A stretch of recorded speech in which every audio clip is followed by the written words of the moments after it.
La paz del Señor. Muy buenos días, mi querida alma contemplativa. Tengo hoy mucho que decirte. Estamos a jueves 23 de febrero, jueves de ceniza. Estamos comenzando el tiempo maravilloso de la Cuaresma. Y el Evangelio es de San Lucas capítulo 9, versículos 22 al 25. Lo primero que quiero decirte es que hoy es el aniversario de mi bautismo.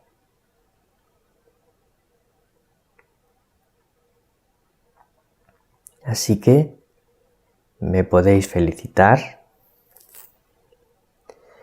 y podéis felicitar al Padre Alfredo, porque tal día como hoy,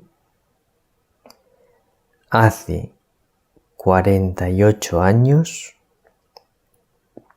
fuimos bautizados. Empezamos a ser hijos de Dios.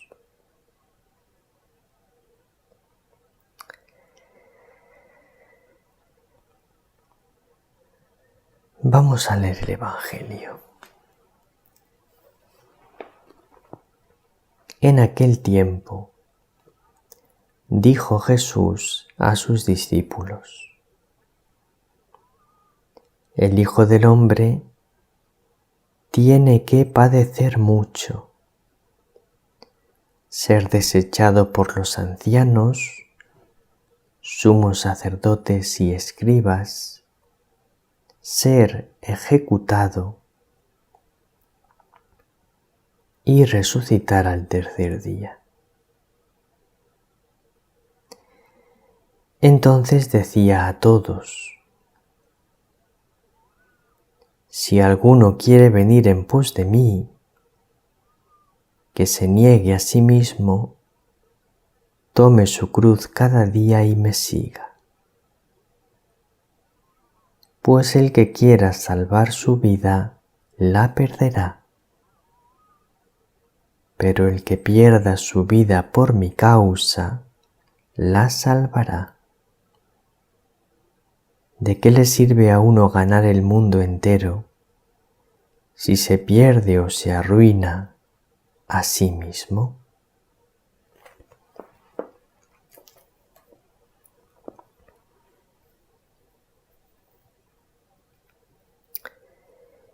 Bueno, pues vamos a comentar con la gracia de Dios lo mejor que podamos este Evangelio. En el comienzo, como os decía, de este precioso tiempo de la Cuaresma. Primero, dice Jesús: el Hijo del Hombre tiene que padecer mucho.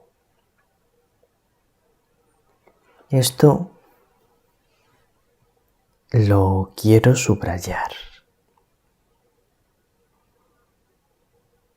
Nosotros a veces padecemos mucho.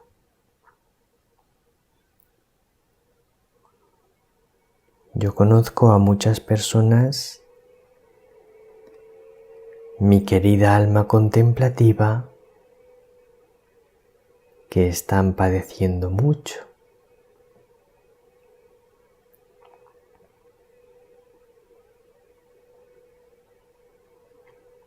Entonces me parece importante que no nos olvidemos nunca de que Él padeció más. No te olvides nunca de esto.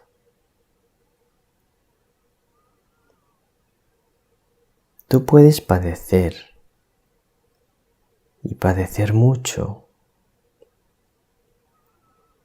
Nosotros a veces en la vida padecemos mucho, especialmente las almas contemplativas, pero no te olvides nunca de que Él padeció más.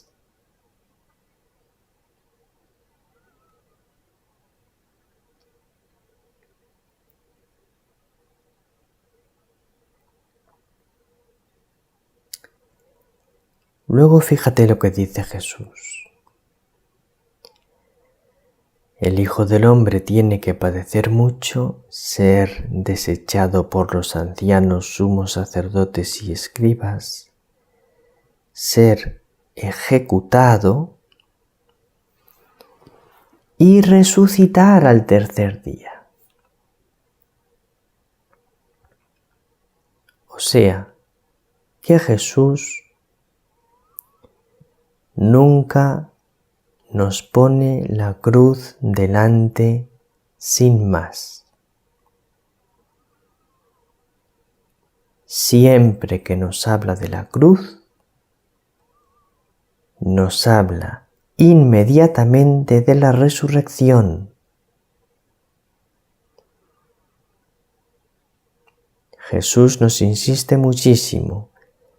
La cruz es para la resurrección. Porque para Él es muy importante que no perdamos el sentido de la cruz. Que no nos quedemos solo en la cruz. Porque entonces nos desesperamos. Que tengamos siempre presente que Dios permite la cruz porque tiene en su campo de visión claramente la resurrección.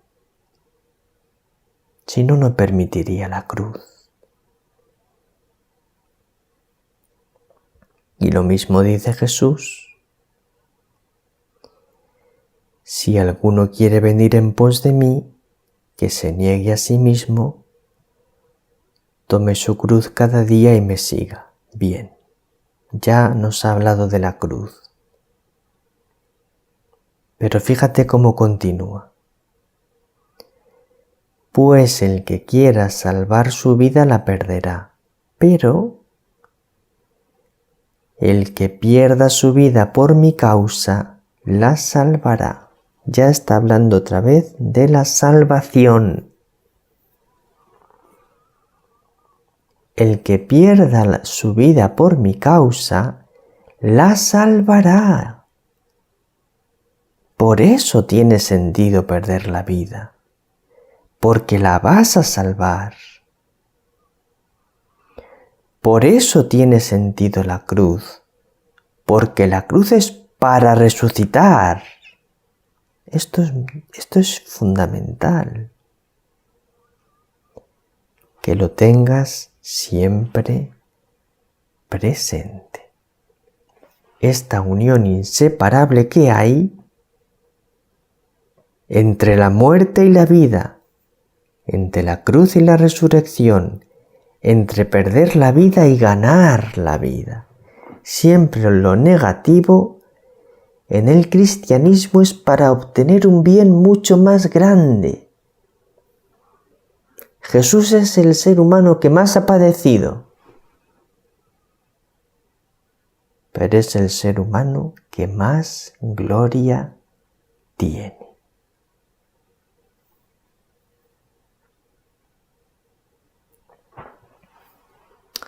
Ahora quiero compartir con vosotros el Catecismo y el Concilio Vaticano II.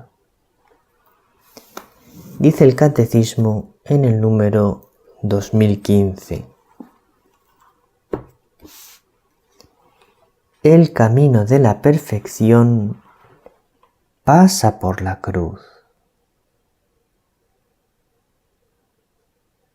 El camino de la perfección pasa por la cruz. No hay santidad sin renuncia y sin combate espiritual. El progreso espiritual implica la ascesis y la mortificación, que conducen gradualmente a vivir en la paz y el gozo de las bienaventuranzas. Fundamental. La ascesis y la mortificación, mi querida alma contemplativa, son para llegar a vivir la paz y el gozo de las bienaventuranzas. La renuncia es para alcanzar a Dios, para alcanzar en esta vida una plenitud de unión con Dios y de felicidad. Y luego quiero recalcarte recalcadamente que en este progreso espiritual un lugar totalmente central lo ocupa la oración. ¿Quieres progresar espiritualmente? Pues tienes que orar y orar mucho. Ahora bien, la oración es un combate. Lo dice el Catecismo en el número 2725. Dice así, se titula El combate de la oración. La oración es un don de la gracia, es un regalo de Dios. Y también una respuesta decidida por nuestra parte. Si bien la oración es una gracia, y lo es, sobre todo es una gracia, también es una respuesta decidida por nuestra parte. Y continúa, supone siempre un esfuerzo. La oración supone siempre un esfuerzo. Los grandes orantes de la antigua alianza antes de Cristo, así como la Madre de Dios y los santos con Él, nos enseñan que la oración es un combate. ¿Contra quién? Contra nosotros mismos y contra las astucias del tentador, que hace todo lo posible por separar al hombre de la oración, de la unión con su Dios. Fíjate qué importante es esto, que lo tengas en cuenta. El tentador hace todo lo posible por separar al hombre de la oración, de la unión con su Dios.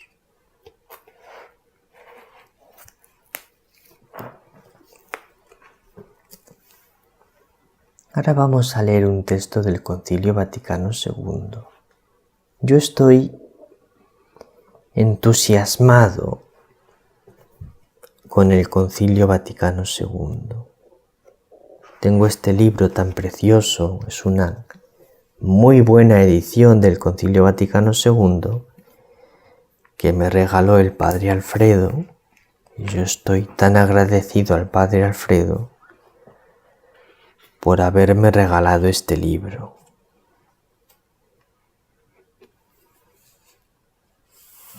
Bueno, pues el Concilio Vaticano II dice así: Cristo, en el Lumen Gentium 48. Cristo, elevado de la tierra, elevado sobre la tierra, atrajo así a todos los hombres. que Cristo elevado sobre la tierra es Cristo crucificado.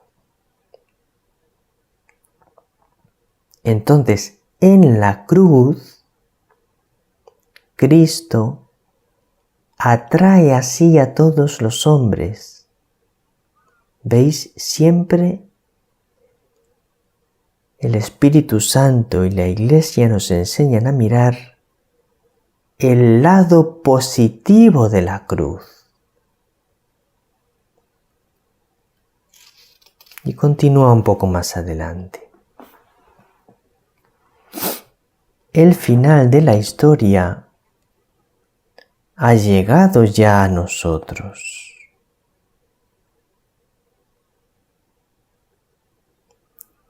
Y la renovación del mundo está ya decidida de manera irrevocable e incluso de alguna manera real, está ya por anticipado en este mundo. La Iglesia, en efecto, ya en la tierra se caracteriza por una verdadera santidad, aunque todavía imperfecta. Entonces dice, mientras no haya nuevos cielos y nueva tierra en los que habite la justicia, la Iglesia peregrina lleva en sus sacramentos e instituciones que pertenecen a este tiempo la imagen de este mundo que pasa. Ella misma vive entre las criaturas que gimen con dolores de parto hasta ahora y que esperan la manifestación de los hijos de Dios. O sea, que la Iglesia en este mundo vive gimiendo entre los dolores de parto, pero esperando la manifestación de los hijos de Dios. Siempre esa visión de que lo último es la gloria. Al final está la gloria. Al final está la vida, al final está la salvación. El final da sentido pleno, total, a todo el sufrimiento que hay en el centro. No lo pierdas nunca de vista. Nada más por hoy. Entremos más adentro en la espesura en este tiempo precioso de la Cuaresma. Que el Señor te bendiga, que María te bendiga.